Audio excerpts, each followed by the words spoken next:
Berita Sumsel 24 jam hari ini. Smart School Indonesia memberikan pemotongan biaya pendaftaran siswa baru. Pemotongan bisa diberikan saat calon orang tua siswa mengikuti virtual open yang akan diselenggarakan Jumat nanti. Smart School Indonesia menjadi pilihan terbaik dalam memberikan pendidikan kepada si buah hati. Selain memberikan konsep modern yang kekinian, sekolah yang ada di Jalan Brigjen Hasan Kasim, Kelurahan Bukit Sangkal, Kecamatan Kalidoni, Palembang, juga memberikan fasilitas learning space. Fasilitas ini merupakan perpaduan ruang belajar dengan lingkungan siswa. Meski baru akan dibuka pada April 2021, manajemen Smart School Indonesia mulai menerima siswa baru.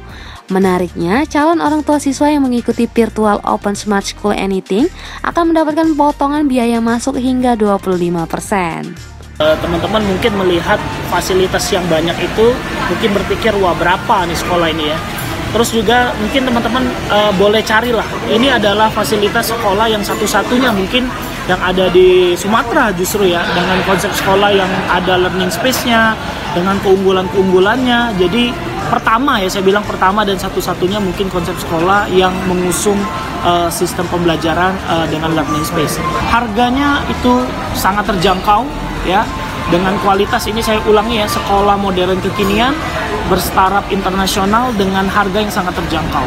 Untuk rate-nya itu dari TK, untuk SPP-nya saja untuk TK itu rate-nya di angka 600 sampai 700 ribu per bulan untuk SPP.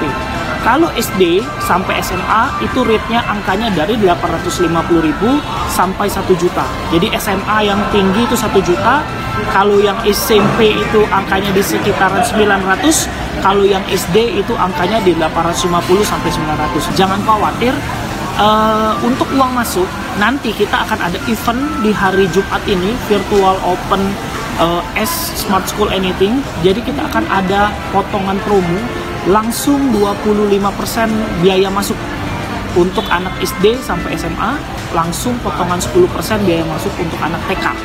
Nah, syaratnya gimana? Syaratnya teman-teman hanya daftar. Cara daftarnya seperti apa? Silakan nanti teman-teman hubungin di nomor telepon 0822 825 12539, atau nanti di bawah ini ada note-nya, jadi teman-teman bisa nanya, langsung chatting di situ, atau langsung hubungin di Instagramnya kita Smart School IDN, atau di websitenya kita smartschoolidn.sch.id. Lebih jauh kata Jonathan, Smart School Indonesia memiliki teknologi learning space yang didesain untuk memberikan pengalaman siswa dalam meningkatkan pengalaman sesuai peminatan. Sementara itu, Ketua Yayasan Gudang Hikmat Palembang Johannes Agus Taruna menambahkan, Smart School Indonesia memiliki kurikulum nasional dan entrepreneurship, menciptakan proses pembelajaran dengan konsep memberikan ruang pengalaman buat anak-anak belajar. Jadi, ke depan dengan pendidikan entrepreneurship, saya berharap semua sekolah mengajarkan tentang entrepreneurship di seluruh Indonesia, terutama di Kota Palembang. Reporter dan juru kamera tim Sumsel 24 jam Palfresh.com. Pemirsa, Wakil Wali Kota Palembang Fitriyanti Agustinda mengajak untuk bergotong royong membersihkan Museum Sultan Mahmud Badarudin II. Ajakan itu disampaikan saat pameran temporer dengan tema Venesia dari Timur. Kebersihan Museum Sultan Mahmud Badarudin II rupanya menjadi perhatian serius bagi Wakil Wali Kota Palembang, Fitriyanti Agustinda. Hal ini disampaikan orang nomor 2 di Kota Palembang ini dalam pembukaan pameran temporer dengan tema Venesia dari Timur belum lama ini. Menurut Fitri, museum merupakan aset Pemkot Palembang yang bisa menjadi destinasi wisata.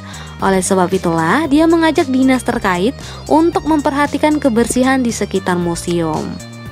Mulai jadi PR kita bersama, apalagi Dinas Kebudayaan sangat dekat dengan Sungai Musi yang ada di depan. Mungkin nanti kita jadwalkan untuk supaya kita melaksanakan bersih-bersih.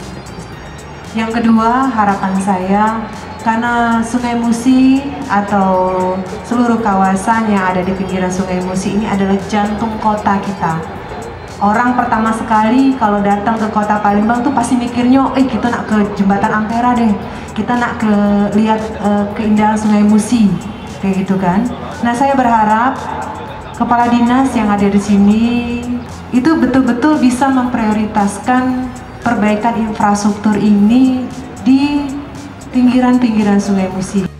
Sementara itu, pameran temporer ini sendiri merupakan agenda rutin Dinas Pendidikan untuk mengajak siswa belajar serta melihat benda-benda bersejarah warisan budaya Kota Palembang.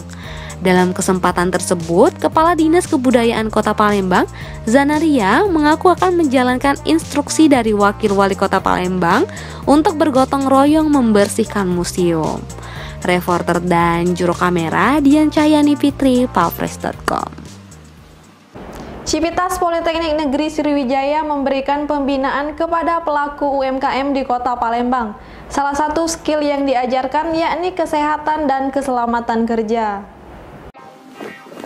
Salah seorang pelaku UMKM mencoba memadamkan api dengan menggunakan apar. Meski sedikit takut, namun api tersebut perlahan padam setelah disemprot dengan alat pemadam api tersebut. Pemadaman api dengan apar menjadi salah satu materi yang disampaikan saat pelatihan yang digelar Politeknik Negeri Sriwijaya. Selain apar, ada beberapa teknik lain juga bisa digunakan untuk memadam api. Salah satunya menggunakan kain goni basah. Wakil Direktur 4 Polri, Zakaria, mengatakan pelatihan ini merupakan program kemitraan antara perguruan tinggi vokasi dengan industri dunia usaha dan kerja. Dalam hal ini, KUB Geria Kain Tuan Kentang. Dengan pelatihan ini bisa memberikan skill kepada pelaku UMKM agar bisa mengembangkan usahanya hingga di tingkat dunia. Lebih jauh, kata dia, ada beberapa program yang dilaksanakan dalam kegiatan ini seperti kesehatan dan keselamatan kerja, bahasa Mandarin, perpajakan dan pelaporan keuangan, serta etiket penjualan. Nah, harapan kita program ini yang berjalan 2 hari ini, pelatihan K3, pelatihan bahasa Inggris untuk bahasa Mandarin untuk hospitality, kemudian yang ketiga adalah etika penjualan. Sementara itu, Ketua KUB Geria Kain Tuan Kentang, Sopian Chandra, mengaku cukup terbantu dengan pelatihan yang diselenggarakan Polri. Dengan pelatihan ini, pihaknya bisa perlahan mengembangkan usaha hingga menjangkau yang lebih luas. Nah, kalau di bidang-bidang lain sih sepertinya mereka ada beberapa juga yang kekurangan, seperti makanya apa yang diberikan oleh Politeknik tadi seperti tentang etika, salah satunya K3, terus hospitality lah istilahnya ya kan. Nah, itu untuk melengkapi dari apa yang sudah ada di sana. Karena semakin banyak kita belajar, semakin kita itu bisa eksis ya, bisa nggak ketinggalan seperti itu. Reporter dan juru kamera Trisna Rusli, palfresh.com. Berita terakhir Sumsel 24 jam hari ini. Ada yang menarik dalam aksi penolakan Undang-Undang Cipta Kerja di depan gedung DPRD Muara Enim. Aparat keamanan memberikan tekwan dan es cendol kepada massa aksi. 2 gerobak makanan berisi tekwan dan es cendol mendadak laris manis diserbu massa aksi unjuk rasa penolakan Undang-Undang Cipta Kerja di depan kantor DPRD Muara Enim. Makanan tersebut memang disajikan aparat keamanan buat para pendemo. Alhasil sebelum berunjuk rasa, ratusan massa ini terlebih dahulu menyantap tekwan dan es cendol. Kapolres Muara Enim AKBP Doni Eka Syaputra mengaku memang menyediakan makanan dan minuman untuk peserta demo secara gratis. Makanan yang disediakan tersebut diharapkan bisa melepas dahaga dan lapar selama menyuarakan suaranya di kantor wakil rakyat. Sementara itu, ratusan massa yang mengatasnamakan Federasi Serikat Buruh Bersatu Muara Enim melakukan unjuk rasa penolakan Undang-Undang Cipta Kerja. Ratusan massa ini diterima pelaksana tugas Ketua DPRD Muara Enim, Liono Basuki. Liono berjanji akan meneruskan tuntutan massa ini ke DPR RI. Koordinator aksi Rahman Syah mengatakan aksi demonstrasi buruh ke kantor DPRD Muara Enim untuk menyuarakan penolakan UU Omnibus Law yang dinilai menyengsarakan kaum buruh. Rahman Syah menegaskan pihak buruh sepakat menyatakan penolakan pemberlakuan Undang-Undang Omnibus Law di Bumi Serasan Sekundang. Reporter dan juru kamera Puad, palfresh.com. Demikianlah berita Sumsel 24 jam hari ini. Saya Sri Depi, sampai jumpa.